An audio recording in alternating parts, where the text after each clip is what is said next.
today I will be going to start the fifth subpart of the first chapter, which is control and coordination in living organisms. Now you know that this chapter has many subparts or sub-chapters. So the fifth subpart is locomotion as a type of response in animals. So today we are going to start that portion, and we are going to talk mainly about movement and locomotion. Now before going into the details of how different animals locomote and their motive of locomotion, etc., let's first talk about what is locomotion and how it is different from movement. Okay. So what is movement?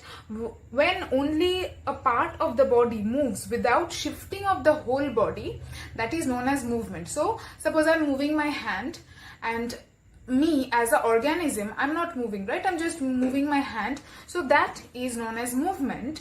While if I walk away from this position and go there, that will be locomotion, because I, as an organism, I am changing my location. Okay, so I am using my limbs to move from one place to another. So the definition of locomotion can be said that the whole of the organism is shifted from one place to another. So you will find the difference between movement and locomotion in your book, page number 69.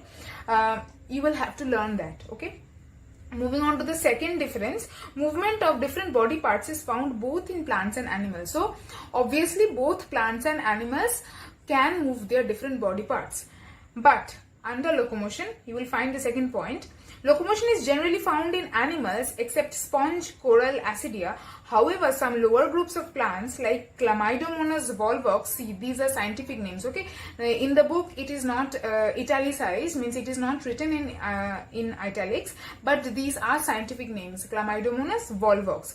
So these are lower groups of plants which show locomotion, even though higher groups of plants do not show locomotion. Okay, so locomotion is mainly seen in animals and in lower groups of plants. Okay, moving on to the third difference between movement and locomotion.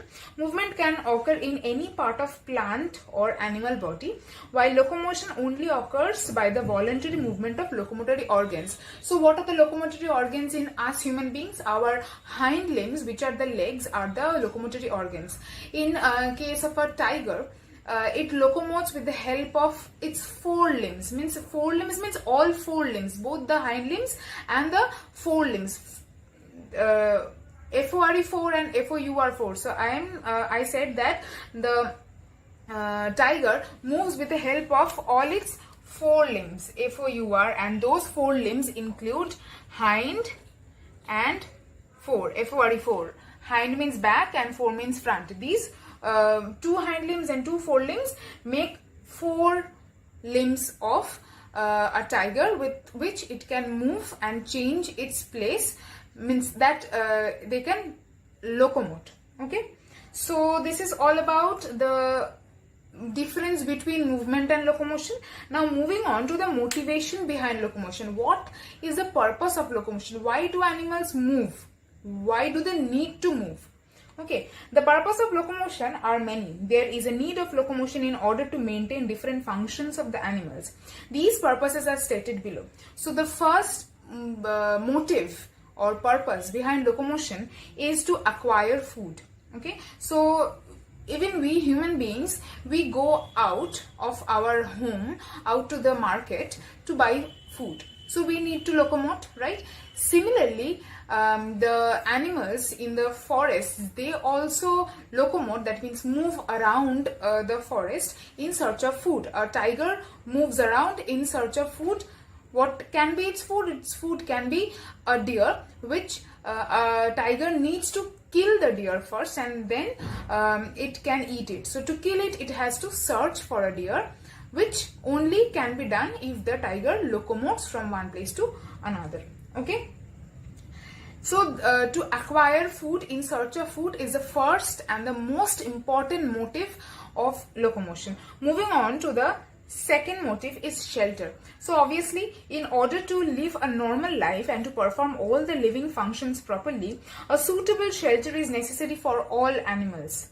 Thus, animals have to move from one place to another. So, a suitable shelter is needed for to protect the animals from any natural disaster, from the enemies. So in search of locations, means in the forest the animals do not have concrete homes like we have. Okay, so their shelters, their nests may get destroyed from time to time, again due to natural disasters. So they again have to move around in search of their location, so that they can stay protected from their enemies, from natural disasters. So shelter, in search of shelter, is the second motive of locomotion. Next one is avoiding capture by predators. So the next one is about how they can avoid being captured by their predators, means avoid being captured by their enemies. Animals have to undergo locomotion in order to protect themselves from danger. Let us suppose a tiger is chasing a deer, right? The tiger is running after the deer in search of food, whereas the deer is running away for protection. So here two examples or two motives are being served.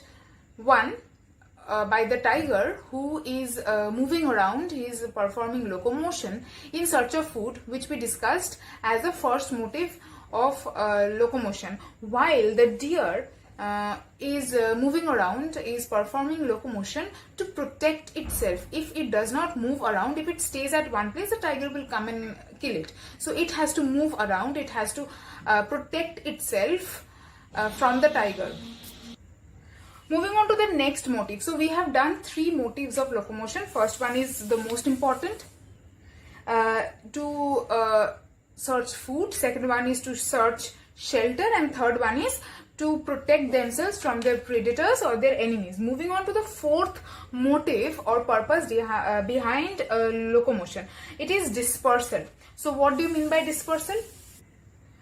By locomotion, animals may be dispersed from a particular spot to different places. For example, the honeybees are dispersing from beehive to various directions in search of nectar and pollen grains. So animals move around in search of various things. That can be their food, that can be their to find shelter. So dispersal is basically moving around, and that may ultimately result in a genetic variation, because they may come across another mate which might cause which can ultimately result into breeding.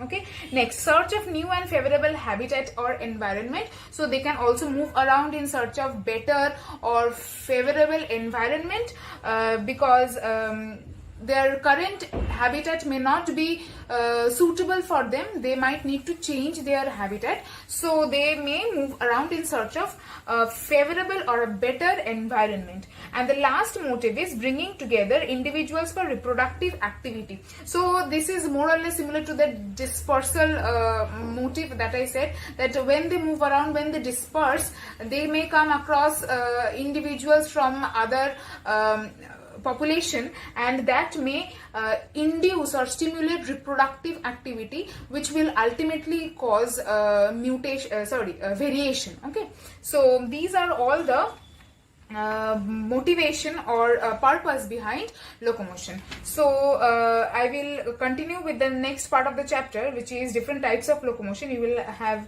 amoeboid locomotion and ciliary locomotion. All these things I will continue in the next video. Okay, thank you.